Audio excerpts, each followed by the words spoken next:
ambaye ni mwenyekiti wa klabu ya Simba kwa upande wa wekezaji, Crescentius Magori ametoka hadharani na kuzungumza kuhusiana na sakata zima la Damaro, na wamesema maswali ambayo waliuliza kwa TFF hayajibiwa kama walivyokuwa wanahitaji, lakini kubwa zaidi wana safari ya kuendelea mbele kasi hadi FIFA kuhakikisha kwamba kila kitu kinaweka hadharani. Mikoa Kisugu kwema?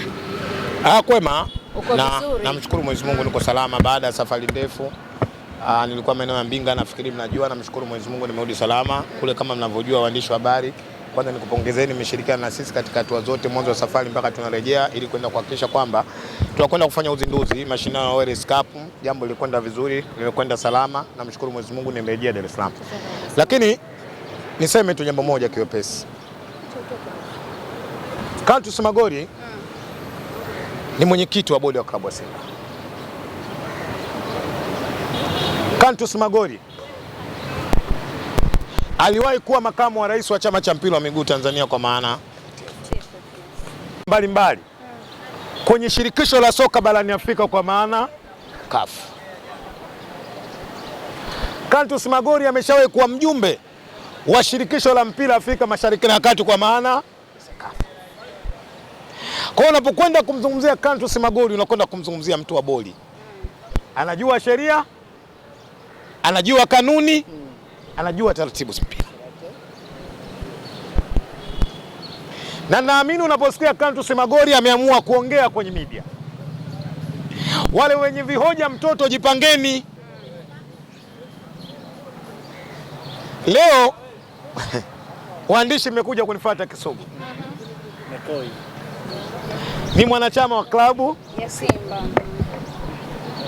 Lakini ukija kwa mujibu wa katiba, Crescentius Magori mimi ni kiongozi wangu ambaye kama ulivyosema Salome, mwekezaji wa klabu ya Simba Mohamed Dewji amemchagua kuwa mwenyekiti wa bodi ya klabu ya Simba. Mwenyekiti amesema Kisugu ana uwezo wa kupinga? Kwanza ni mwenyekiti wa Simba, lakini pili lazima nikiri ni mtu wa bodi ambaye anafahamu bodi zaidi kuliko mimi. Kimsingi mimi nimpongeze katika yale yote ambayo aliyozungumza. Ni maneno mazuri, yamekwenda shule, yamenyoka. Lakini maneno yake yana vitu vitatu ndani. Moja, yanafundisha. Pili, yana busara. Yana hekima, pia yanahitaji uvumilivu ndani yake.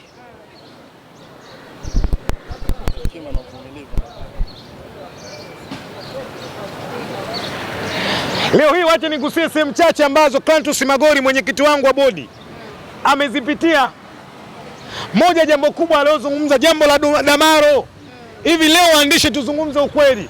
Dunia, nani asiyejua kama Damaro ni mgine? Dunia, nani asiyejua kama Damaro ni mgine? Kila mmoja anajua. Baada ya kujua Damaro ni mgine, taratibu, kanuni na sheria zilizowekwa zimefuatwa.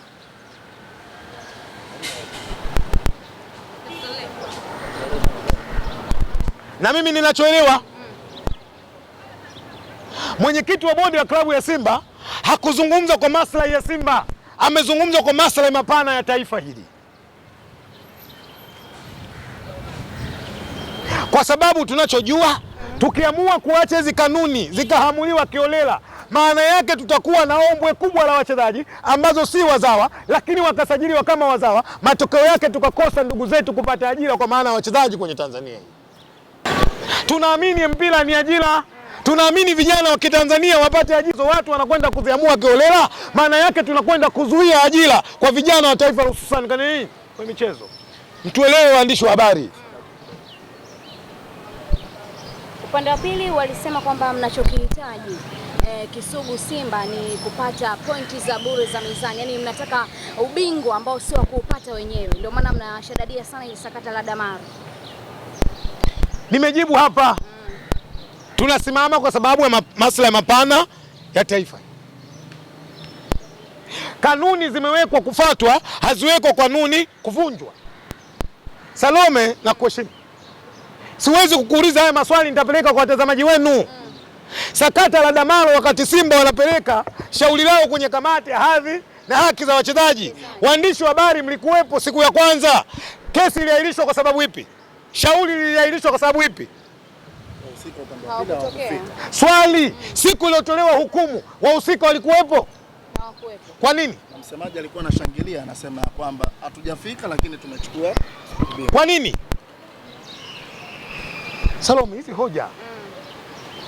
Na bahati nzuri sio najisifia. Nasema ukweli. Watu wa Dar es Salaam Yanga Africans hawezi kujibu hizi hoja. Kidogo mdogo wangu Dosa Mohamed kidogo ndio anaweza kupapatua hizi hoja. Lakini sio hawa vishata mtaa hawezi. Hizi ni hoja. Mpira umeharibika. Na moja siku uloharibika mpira kwenye nchi. Nataka niwashtue wahusika baada ya Yanga kukubaliwa matakwa yao kuondoa viongozi wa mpira madarakani. Mpira ndivyo ambapo uliharibika. Ndio chanzo cha mpira umeanza kuharibikia pale. Na mimi nilisema watu wakaniona kisugu, domo bwaku mwacheni ya bwake, lakini ule ndio ukweli. Ile tunacheza tucheze. Tunacheza wengine wakasema hatuchezi. Tunacheza wengine wakasema hatuchezi. Ndio. Wakasema ili ukitaka tucheze ondoa huyu.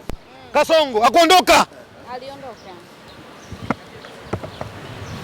Ondoa Mguto. Akuondoka. Aliondoka. Leo tuchukue akili ya kawaida. Mguto ameondoka kwa sababu Yanga wamemkataa. Anayekuja anaweza kwenda kutenda haki kushauri la Yanga. Na ndio maana leo kesi zinakwenda kuamuliwa, Yanga hawajafanyaje? Hawajafika. Tatizo lilianzia hapo. Unapewaje ushindi hujafika kwenye eneo halisi? Kuna muda. Tusimame kwa maslahi mapana ya taifa hili. Niseme ukweli kwa moyo wangu wa dhati. Taifa linapambana sana kuhusu swala la football. Juzi tumeona mkaguzi wa mahesabu ya serikali anasema kuna 81% imeongezeka katika uwanja wa Samia Stadium Arusha. Msemaji wa serikali nampongeza anatoka kujijibia. Anasema ni kweli 81% imeongezeka kwa sababu tunakwenda kutimiliza matakwa ya shirikisho la soka barani Afrika nini? CAF.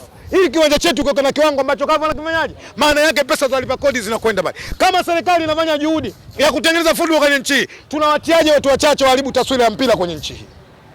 Hayo ni maswali. Kwenye hili sakata la Damaro. Mkija kuniuliza kweli na mioyo migumu. Aminini nyinyi waandishi kama ninavyoamini mimi. Tumekuja siku moja, tuondoka siku moja. Lakini tuache historia, tutengeneze misingi iliyokuwa bora kwa taifa hili. Leo tunafurahia mpira kwa sababu wazee wetu walipambana mpaka kufika hapa walikofika mpira wetu. Nasi tupambane mpira wetu tuache salama. Kwa sababu gani? Simba na Yanga ni tunu la taifa hili. Sawa Mikoi Kisugu. Niache. Basi. Niache. Kama maneno yanakuumiza zima maiki yako potea. Mbona ghafla? Na Afrika usije ukanichokoza mimi ukakimbilia kujificha kwenye jani la mua. Nitakuona na nitakusema.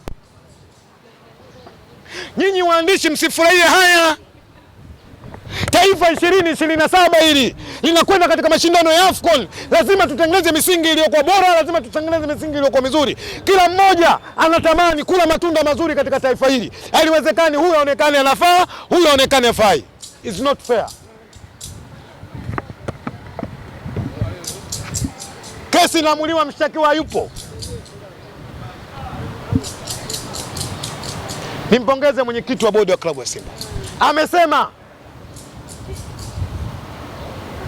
tutakwenda kasi na tutaandikia barua FIFA.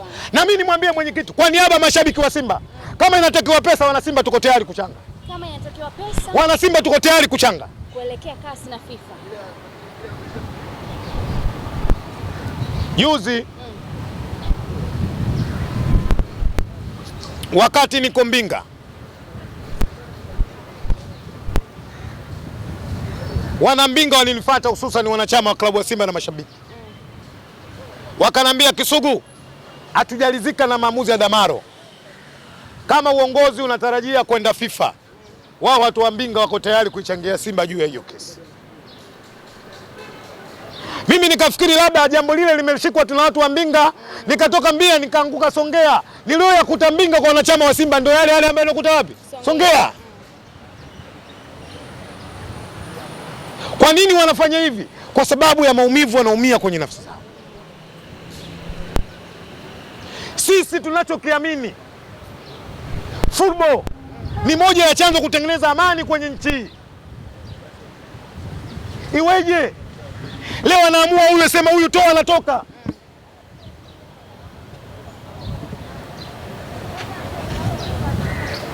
Nikupeni vichekesho waandishi, japokuwa mjanioji hili.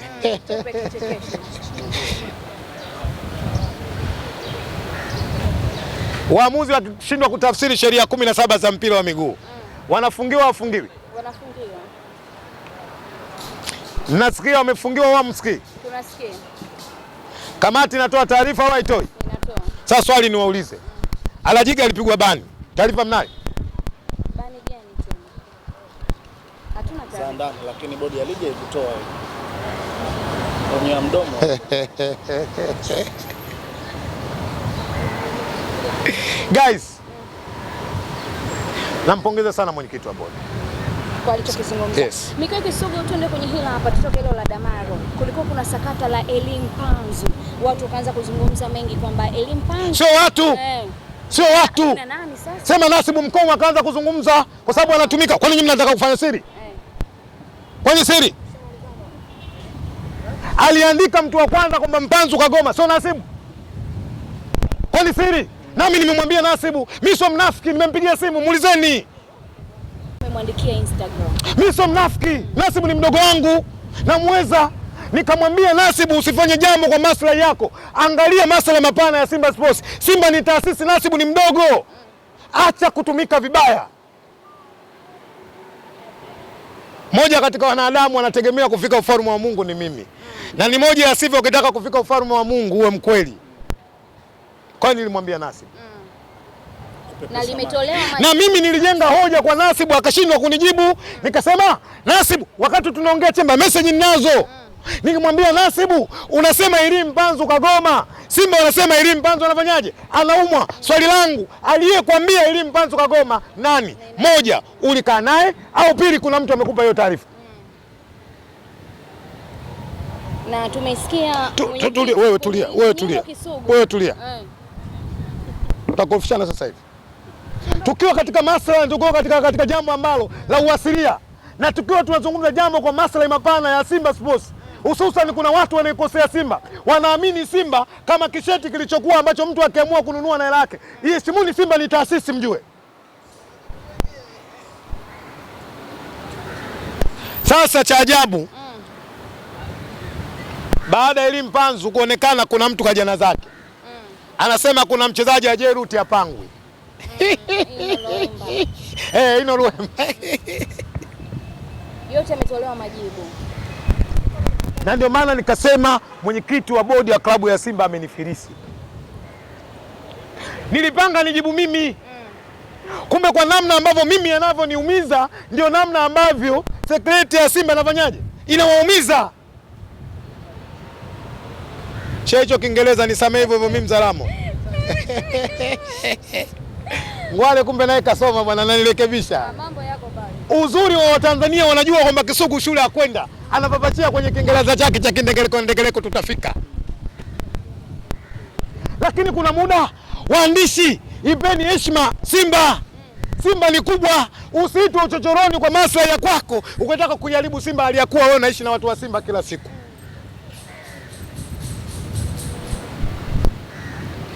Mwenyekiti wa bodi amenijibia. Mimi na rafiki yangu pasi milioni tunajua kwamba Elie Mpanzu alikuwa na shida la kuumwa na matatizo yalianza Mwanza. Liemba naye alikadhalika hivyo hivyo. Majeruhi. Liemba amesharikava, amerejea. Elie Mpanzu kibisawara yuko sawa sawa na afya njema, yuko Arusha. Waambieni TRA tutakutana Arusha tarehe 9. TRA tutakutana Arusha tarehe 9. Kwenye hilo. Yes. Salome. Na ndio maana nilianza na kumpongeza mwenyekiti wa klabu ya Simba. Na moja katika maswali ambayo yamenifurahisha kunihoji Salome ni hivi. Nimekusamea ulinikela. Kama ni kukera. Ni kawaida. Mbaya zaidi, kuna baadhi ya watu wa football lakini hawataki kujua historia vizuri ya Simba na Mohamed Dewji ndani ya Simba.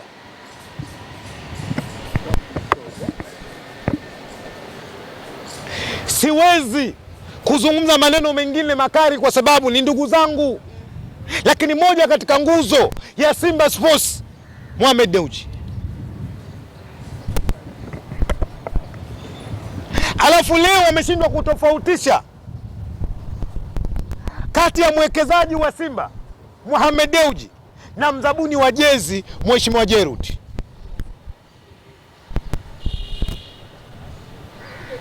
Mohamed nimemfahamu, kaanza kuwa mfadhili wa klabu ya Simba na mafuta yake yanaitwa Masafi 11-12 hiyo. Mohamed Dewji amekuja kuwekeza Simba, wakati huo ameanza na bilioni 20 kwenye Simba kama ni nani? Mwekezaji. Unapokwenda kwa huyu mwekezaji, maana yake kuna makubaliano ya mikataba kati ya klabu na mwekezaji. Leo hii niwaambie, moja katika watu ambao wamekuja kuitengeneza varu ya Simba ni Mohamed Dewji almaarufu Mo. 2010, 11, 12 sina nia mbaya kuzungumza katika haya. Kwa mwaka jezi walikuwa Simba anapewa milioni 80 mpaka milioni 100. Simba. Leo valuation ya Simba imepanda. Jezi watu wanalipa zaidi ya bilioni 6.5. Nani ameitengeneza thamani Simba kuwa na thamani? Ni mwekezaji wa klabu ya Simba.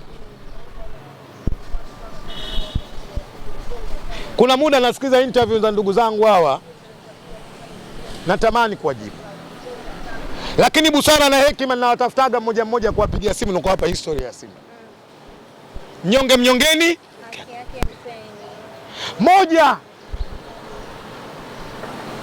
katika jambo ambalo Simba tunajivunia, uwanja wa Bunju wa mazoezi 2012 mpaka 2017. Simba katika bajeti ambayo tunasomewa katika mkutano mkuu ni moja ya pesa ambayo Simba wanailipa kukodi viwanja vya mazoezi. Leo Simba tunafanya mazoezi Bunju. Nani amehusika kwa 99% kuona namna ambavyo Bunju kiwanja kinatimia na Simba inafanya mazoezi? Mohamed Dewji maarufu Mo.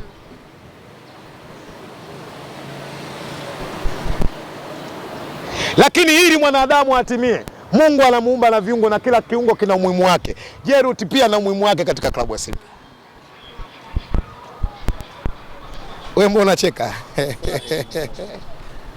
Huwezi ukamzungumzia vibaya Mohamed Dewji kwenye Simba na huwezi ukamzungumzia vibaya Jerut kwenye Simba. Kila mmoja ana mchango wake, lakini katika michango, kwenye msiba kuna mtu anatoa shilingi 1000 na kwenye msiba kuna mtu anasema mimi nitatoa shilingi 100,000. Yote utapokea na wote utawashukuru. Mimi binafsi Kisugu ni washukuru wote. Nimshukuru Mohamed Dewji kwa uwekezaji wake kwenye Simba na nimshukuru Jerut katika uwekezaji wake kuhusu Simba. Patamu hapo? Umemaliza? Sijamaliza. Salome, umeona kuumiza? Kwa nini? Niseme